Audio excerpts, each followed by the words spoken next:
Salut, c'est lundi. Donc, alors, le week-end, c'était cool, assez reposant. Bref. On attaque sur le sans fast à nouveau. Hein. Enfin, on avance sur le sans fast. Aujourd'hui, on va faire un peu de métrologie, un peu voir comment le cylindre tombe et tout ça. Allez, jingle.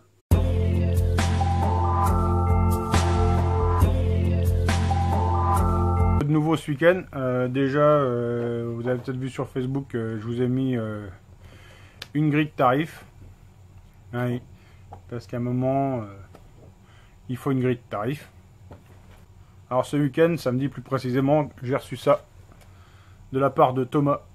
Alors une poulie d'embrayage pour mobilette, afin d'avoir une fonction embrayage en fait au banc d'essai. Parce que comme je vous l'avais déjà dit, je veux faire au banc d'essai un châssis où je ne mettrai que les moteurs de 51 et de Peugeot 103, enfin 103 ou 102, enfin de 51 et Peugeot, enfin de MBK et Peugeot, voilà.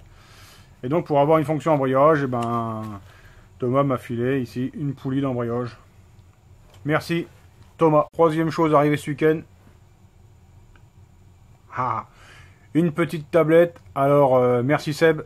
Alors ça en fait, comme mon téléphone avec lequel je vous filme est condamné à faire de la vidéo, donc il est toujours posé, il est en recharge, il est en machin, il est sur le pied, ou je ne sais quoi, je ne pouvais plus écouter de musique, parce qu'à d'habitude j'écoute toujours un peu de musique en fond sonore, mais j'écoute ma musique sur YouTube, hein, donc normalement je balance la musique, et bon ça tourne en boucle, et là je pouvais plus le faire, donc j'ai cherché une solution, et puis Seb m'a gentiment filé une petite tablette que je pourrais brancher, et comme ça je peux écouter la musique, caméra minée en même temps, et tout le bordel. Allez, c'est tout, j'avance.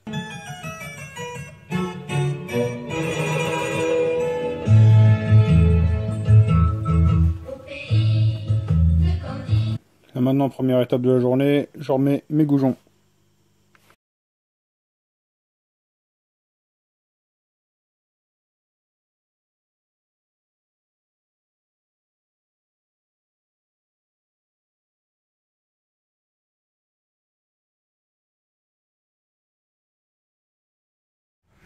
Voilà, donc là mes goujons sont remontés, le moteur est prêt à recevoir son cylindre. En tout cas là ça fait du sacré transfert. Sacré transfert de peau. Le taboulé. Immonde. Tu te demandes comment on peut faire un truc aussi dégueulasse. Donc voilà les petits loups, le bouffer c'est terminé, c'est dégueulasse. Avant de partir bouffer, j'avais quand même pris la valeur de squish. Donc là, j'ai 0,51 de chaque côté de mon cylindre. Déjà, mon cylindre est bien d'équerre, ça c'est bien. 0,51 avec pas mal de joints, j'ai mis 30, 20, 15. Et donc, je vais encore rajouter 10. Là, je vais le caler à 0,6 et voir à quoi j'arrive en taux avec 0,6 de squish et prendre mes diagrammes. On m'a demandé comment je mettais en marche mon renvoi. Donc je pose ça par terre, ici j'appuie avec le pied, hein, gonfleur, c'est ça qui envoie l'air forcément dans le tuyau. Ici, un tuyau qui est repris sur mon graisseur. Ici, des bouts de durite dans de la durite avec dedans une gaine rigide pour pouvoir mettre un collier. Et ça emboîte sur le renvoi. Bon, ici c'est pas un d'angle, hein, c'est un droit, mais c'est le même principe. Voilà. On m'a demandé aussi où était le moteur. Le moteur, en fait, il est dans la tête. Le moteur, c'est ça. Ça, c'est un moteur à air comprimé, en fait. L'air rentre d'un côté. Dedans, c'est des toutes petites pales.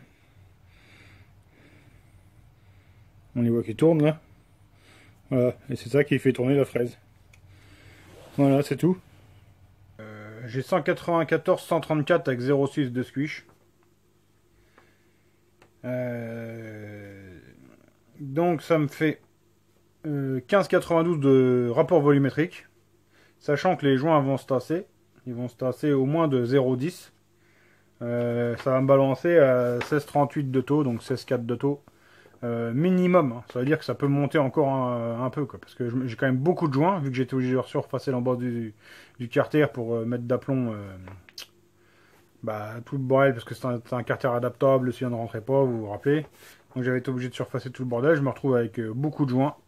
Donc ça veut dire que ça va se tasser beaucoup. Et il faut le prévoir avant. Parce que sinon, le moteur, là, si je le redonne comme ça aux collègues, moi, même si ça passe au banc, lui, il fait 3 fois le con en meeting et le machin, il est mort. Ça, il faut se le citronner, hein. Sinon, c'est pas la peine. Voilà. Donc là, j'ai tout. Bah, en fait, là, bah, j'ai plus qu'à grossièrement assembler le moteur. Et puis, on le fout au banc. Et puis voilà. Allez, on y va. Voilà, donc on m'a demandé assez souvent qu'est-ce qu'il y en était sur la fameuse visseuse 20 volts de Lidl à 40 balles. Donc ça fonctionne, hein. Droite-gauche, forcément, c'est une visseuse, ça perce. Il y a 2 vitesses. Lente, rapide. C'est un mandrin de 13 mm. Ça sert à 1,4 kg sur la position 25, à 900 g sur la position 24. Il n'y a qu'une batterie de livret avec. Pour l'instant, ça tient bien la charge. Je ne l'ai pas rechargé depuis que je l'ai acheté. Je ne m'en suis pas utilisé à mort, mais quand même pas mal déjà. Donc voilà, c'est livré avec une batterie, je l'ai dit. Ici, il y a un témoin pour voir le niveau de charge de batterie. Forcément, on ne le voit pas. Voilà, là, on le voit. Voilà. Et puis voilà, c'est tout. Bon, c'est un mandrin. Il n'y a pas besoin de clé, forcément. C'est quand même bien plus pratique. On est en 2017, hein, maintenant. Donc voilà. Elle n'est pas mauvaise. Elle n'est pas parfaite. Sinon, il y a autre chose qu'on me demandait, mais je me rappelle plus quoi. On en parlera donc quand je me rappellerai. Donc voilà, on a fait le tour. Et j'ai 2 vidéos qui doivent sortir. Alors, ça sera pas vraiment des tutos, ça sera des approches, des initiations. Je ne veux pas en parler parce que sinon, je vais encore me faire baiser la gueule. On va encore me pomper l'idée. On va me les sortir avant que je les fasse. Ça va m'énerver, nerveux. Donc, vous verrez bientôt. Le moteur est monté sur le banc d'essai. J'ai commencé la phase de rodage. J'ai fait la première chauffe. Une chauffe à 80 degrés. On laisse refroidir. Je refais une chauffe à 80 degrés. Je relaisse refroidir. Et après, on peut commencer à bricoler tranquillement. Voilà. Bon, bah là, il y a du bruit. Allez. Pendant que ça refroidit, moi, je vais ranger les outils sur l'établi. Pas de perte de temps. Vous m'excuserez, je vous ai pas fait de vidéo de banc d'essai. Parce qu'il faut que j'avance vite quand même. Là, il fallait que je termine quand même un peu, être au point pour demain. Comme ça, demain, je peux faire une grosse journée de banc.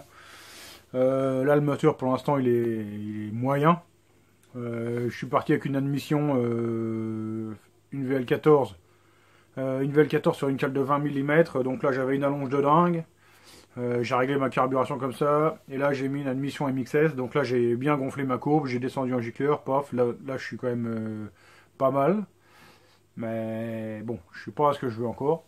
Et donc demain, je vais pouvoir faire une grosse journée de banc, essayer un peu d'admission. Et après, bah, je verrai ce que je peux faire sur l'échappement et sur la limoge.